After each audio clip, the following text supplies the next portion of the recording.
Okay, so this is the next video in our continuation of our AWS series. And in this video, we will see the next service, which is SQS. SQS is the like simple queue service. It's very simple service. So let's see like a few points about the SQL. Then we will see in practical.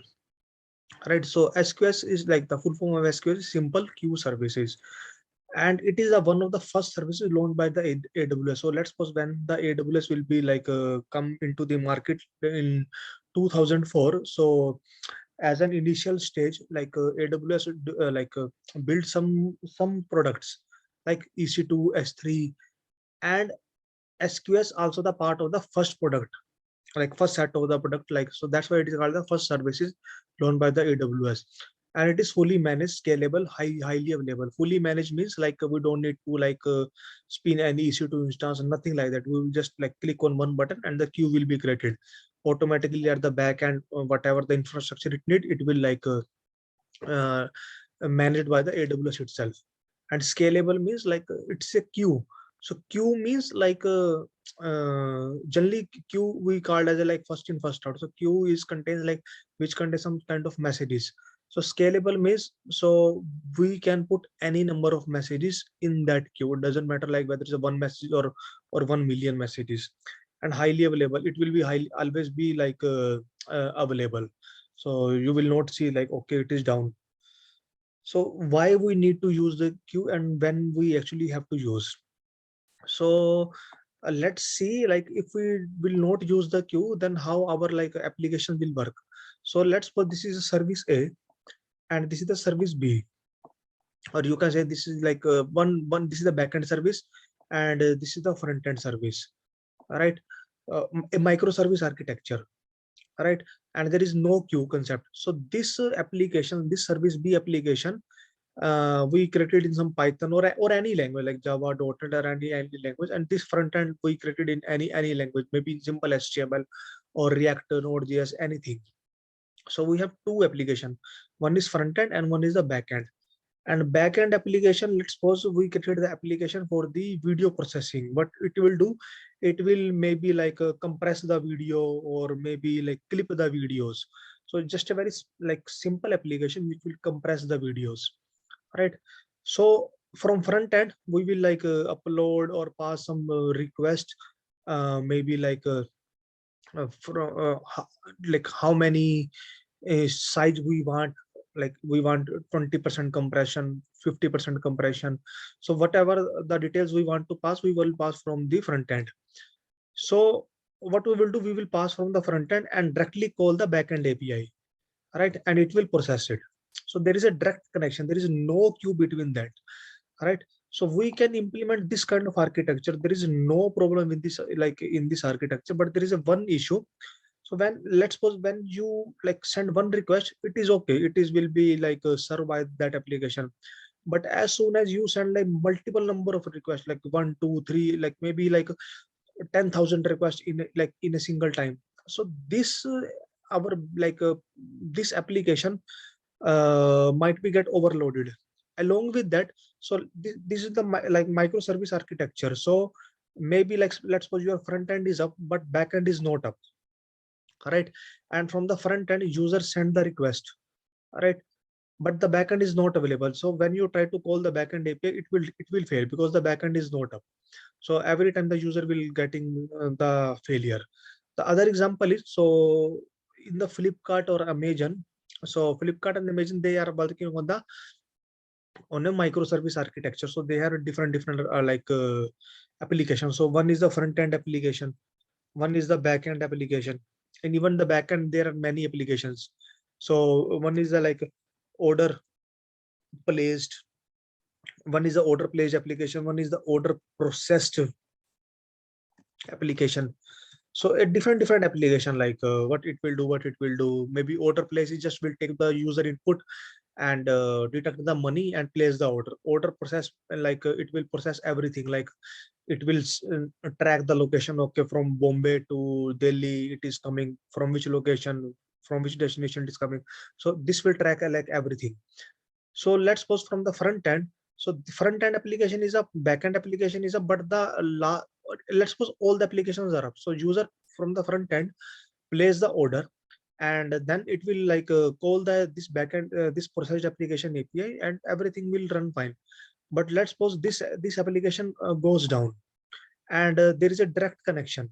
So what it will happen, front end will like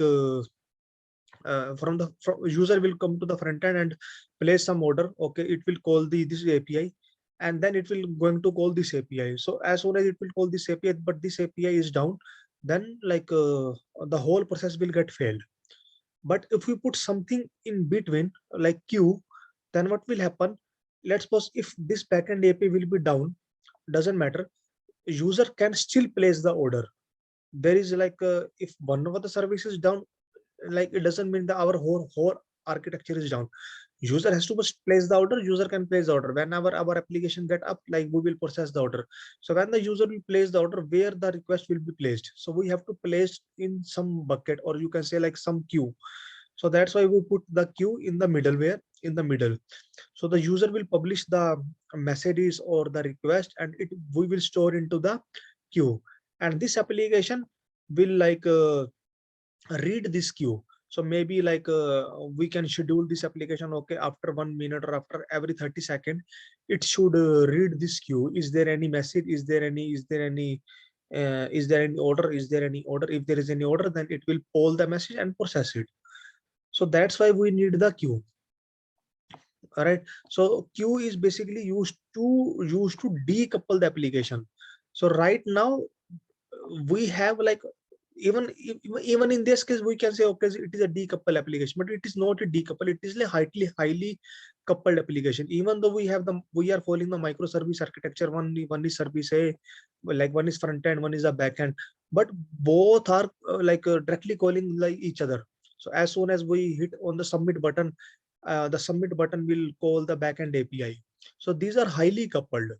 All right. So if one service is down, this service is like of no use, because if anyone click on the button, nothing will going to happen because service B is down. So if we put the queue, and queue is highly available, so if service B is down, as soon as like user will click on the button, it will send the request to the queue, and all the requests will store into the queue. All right. And so now these also following the microservice architecture, but this is like these are not highly coupled, these are decoupled. So queue is basically used to decouple the application. All right. And a couple of more points. Yeah, so message can like is on a JSON format, and there is a limit of the message size. It is a 256 KB. Okay, so like these points like we will cover like in practical. So okay, and yeah, that's it. So let's see in the practical. So you can search the SQS, simple queue services. So if you click on it, so you can see Amazon SQS. Amazon SQS is a simple queuing service. Amazon SQS provides the highly throughput. You can use queue to decouple heavyweight process. So it's basically used to decoupling the process. Okay, Amazon SQS to store the messages. Okay, so let's scroll down. So it's basically kind of queue. User will send the message to the queue, and the consumer will like read the message from the queue. Okay, so how to create a queue? You just click on the create queue.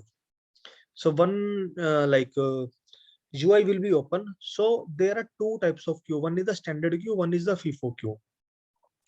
Like, so there is some difference, but for the time being, and the difference is like written here. So in the standard queue, like FIFO means like first in, first out. Whatever the message will come first, that will like processed first. But in the standard, there is no messaging order. So let's suppose in the queue, you send one message number 1, message 2, message 3, message 4. So 4 messages get stored into the standard queue. But when the application, the other backend application trying to read the message, so maybe let's suppose it read the message 1, then after maybe it read message 4, it skip the message to message 3, and then it read the message to message 3. So there is no ordering of the messages, how it will like process or preserved. But in the FIFO, like the message ordering is preserved. Whatever the message will come first, it will like process in that way only. And the other difference is like exactly one processing will be happen. So in this, like at least one delivery will be happen. At least one delivery means more than one delivery can be also happen. So if you create a standard queue and you place message 1, message 2, message 3, message 4, so let's suppose it process the message 1, it process the message 2, message 3, message 4, it process all the 4 messages, but there can be chances it again process the message 1, because it doesn't ensure that only and only or exactly one processing. It says at least once delivery. Once delivery definitely will be happen, but there can be one more than one delivery. But in the FIFO, there is like one exactly only one processing. So when the message get processed, it will like there is no chance like the message will like going again to process. Okay, so we can create like any type of queue, either standard queue or either the FIFO queue.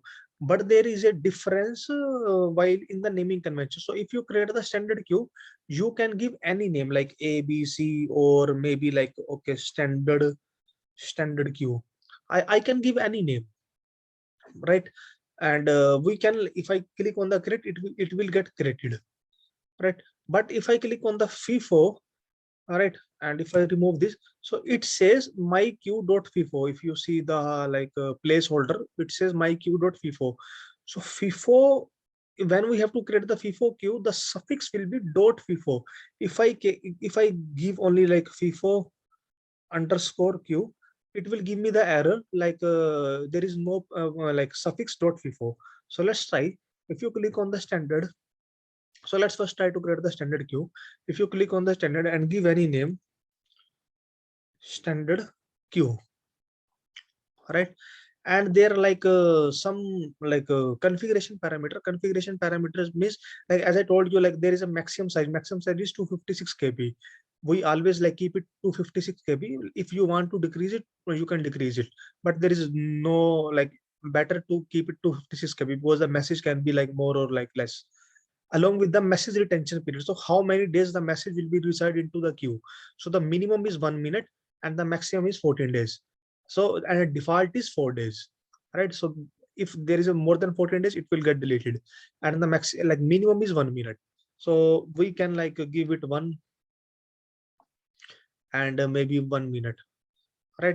Should be between 1 minute and 1 second. If I give second, it will give me the error. 1 second should not be like the minimum. It should be like minimum 1 minute and maximum 14 days.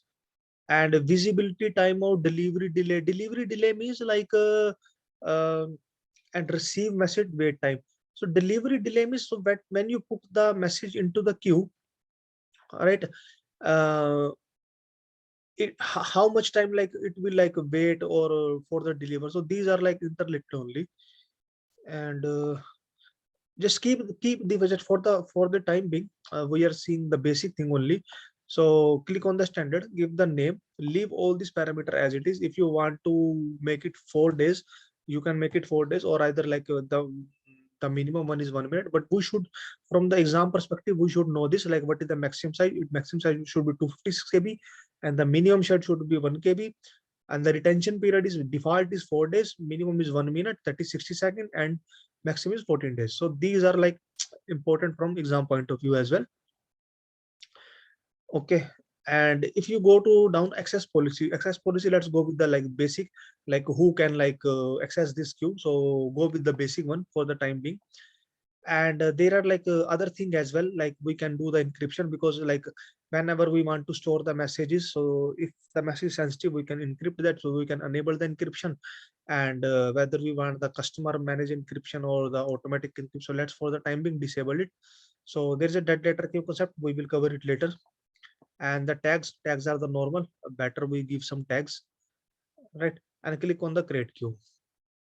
So queue has been created. So you see the standard queue has been created. If I click on the queue, the type is standard and the encryption is disabled, and there are no messages available. Message 0, because we have just created the queue. We have not pushed any message into that queue, and there is a no dead letter queue like linked with this with this queue. All right. So if you click on the more, you could see like the messages available are 0, and the message in flight are 0, delivery delay is 0, everything is like a 0, 0, 0. Okay, and we are created the queue into the like Europe region, London 2 region. So queue is not global, queue is like region specific only. So if you have to, so right now we have the message available are the 0. So if I click on the send and the receive messages, so let's send the message. We click on the message body, and this is my first message. So you can click on the send message, and if you scroll down and click on more, you could see message available 1. So and message retention period 1 minute. After 1 minute, this will go on. So like now we have the one message available. So if you click on the send message again, so this is my second message, and there are message attributes. So we can pass the attribute as well. So let's pause first name as an attribute. It should be type string, and value should be like Sumanchu or like or anything. And we can pass like few more attributes. So let's click on the send message. So now if you click on the standard queue and go to the more, we have the 2 messages available, right? So right now we have like the messages are available. Okay, send and the receive messages. So any number of messages you can send. So you can see 2 messages are available. So if you click on it, send and receive messages, so 2 messages are available. So if you have to receive the message, so you have to click on this button only. All right. So right now only 1 message available. Why? Because we say like the time limit is like only 1 minute, and 1 minute has already collapsed. So this message already like lost, because we say like the retention period should be like only 1 second. Even if you wait for 1 more minute, this will also be gone without even receiving. So we have to make sure like we will set the parameter. Okay, now we could see message available too, but here 1 second. Send and the receive messages. Receive messages 1. If you click on the poll for messages, so it will start receiving. So if you click on the poll for messages, so you could see here you will able to see the messages. So it will start receiving.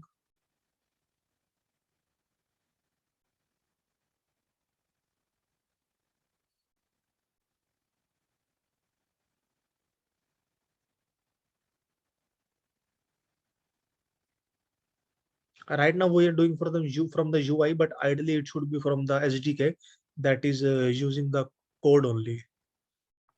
So the message has been received. Now the message available is 0. So we have received the message. So better, but let me do one thing. Let me edit it and change the retention period to 4 days at default, and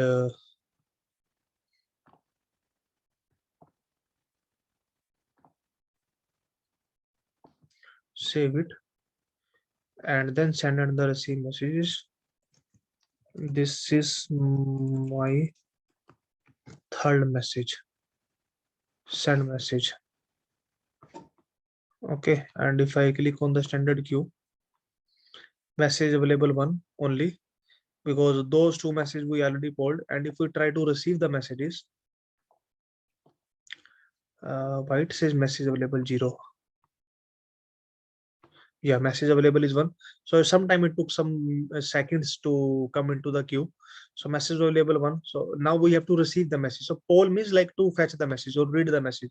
So if I click on the poll, so you could see the message has been retrieved. You can read the message and you can go to the details. You can see the what are the attributes we have passed. So we can see the body. This is my first message done. So this will like going to like read the messages. Once it read, it will become 0. So receive count is 1.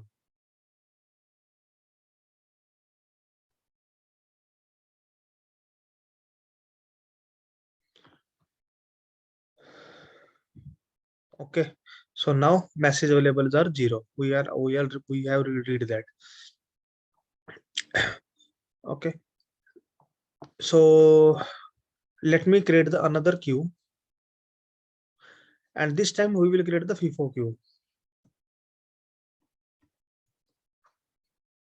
and leave the other parameter as it is. So if I click on the create queue, it will give me the error. So it give me the error that FIFO queue name must end with the .FIFO. So it should end with the .FIFO. and let's keep everything same and click on the create queue. And the same thing we can do, like this is my first message, send message. Okay, so here like when we give the FIFO queue na, so like the group ID and the deduplication ID means like group ID means like let's suppose you are sending some messages and all those messages part of the one group. So they have mentioned like okay, any group ID. So I mentioned okay, 123 is my group ID. Deduplication. Deduplication means, so if the message body is same, then it will delete the particular message.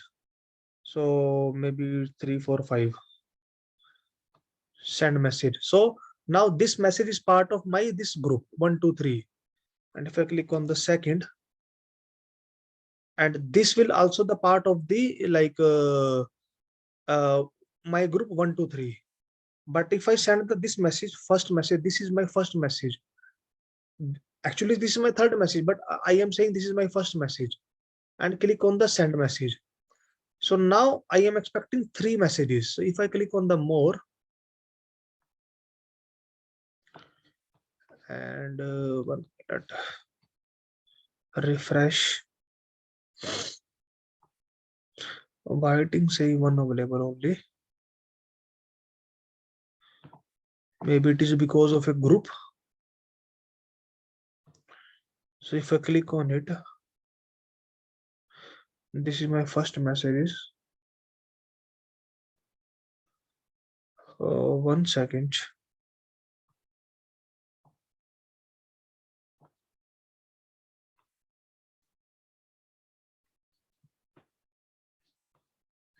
Message available 0, message in flight 1. So let me send and receive another message.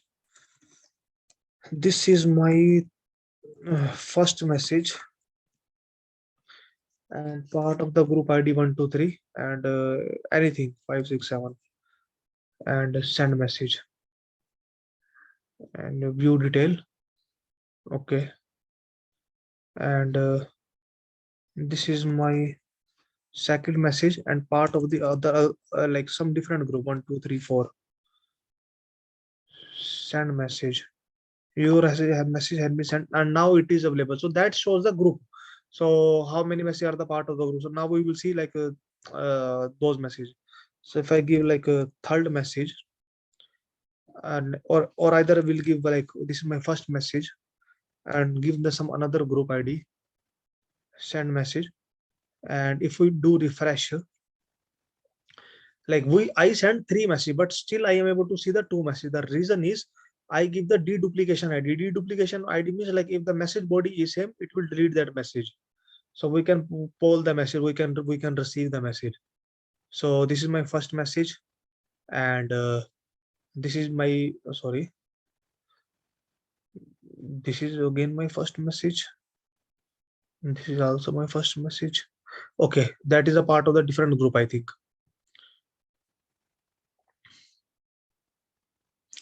So that is the concept of the like few, and but there is a one important thing which is left, that is the dead letter queue. So the dead letter queue means, so let's suppose our application is sending the message to the queue, right? And somehow the messages are not being processed. So the developer, how the developer know like what is the error, like, so that's why dead letter queue concept come into the picture. So if any message like did not processed, so that will move to the dead letter queue, and dead letter queue should be of same type of the source queue. So each dead letter queue should be linked with the one source queue. So if the source queue is standard type, so the corresponding dead letter queue should also be the of standard type. If the dead letter queue is FIFO type, the corresponding dead letter queue is, if the queue is of FIFO type, the corresponding dead letter queue is also of the FIFO type. All right. So to attach the dead letter queue, we first have to create a queue. So let's suppose we can create a queue and give it a dead letter queue, and give it a name as a standard. and leave everything as is, and we can call it the create queue. So these are just normal 3 queues, but nothing will be linked. So if I click on the standard queue and if I click on the edit, I can link the dead letter queue. So if I enable the dead letter queue, and it will ask me the ARN. So ARN is a dead letter queue. See, automatically it will give show me there which queue you want to link. So if I click on the save, so now dead letter queue is enabled. So if any message will not going to process into the standard queue, it will link with this. And if you click on it, and in the dead letter queue, so yeah, and if you click on the drop down, you could see only this queue, dead letter queue. You did not see the FIFO queue because we are linking the dead this is the standard queue. We are linking the standard queue with one dead letter queue, and that dead letter queue should also be of the type standard queue, right? So that's why the other queue is not we are not able to see that queue. That is the FIFO queue, because FIFO queue is type FIFO. We can only link the FIFO we can only link the FIFO type queue with the FIFO type queue. Okay. And there are few more concepts, that is the purge. So purge means, so let's suppose if I send a few messages, so this is my message, anything, and so many messages we can send. So I send 2 messages, right? So if I refresh it and go to the structured queue, so message available too. So if I click on the purge, what it will happen? It will delete all the message without even being read. So if I click on the purge, so now the message available are 0. So this is the purge concept. So we can purge all the messages, and the one is the delete. So it doesn't matter whether the queue is empty or not. We can delete the queue.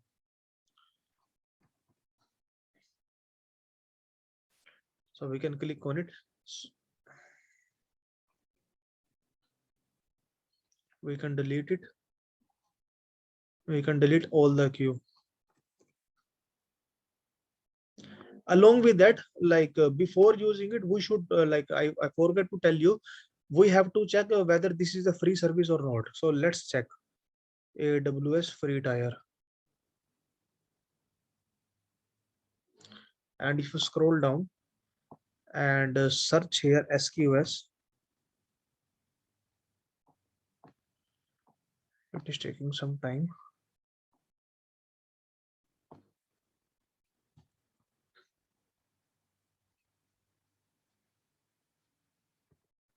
SQS. So SQS is a free tier service, and it will always remains free. And we can start up to 1 million of message into that. So you don't need to worry, it's free. So you can use this for your hands-on. You can come to the SQS queue and start exploring it. You can try to create a queue, you can try to delete the queue, you can try to send the message, you can try to pull the messages, you can try to change something, maybe you can create a dead letter queue, you can try to create a FIFO type queue, you can try to link the source queue with the dead letter queue. So you can play with that, right? So it's the concept of a queue. Basically it used to decouple the application, right? So that's the end of the video, and that's it. Thank you.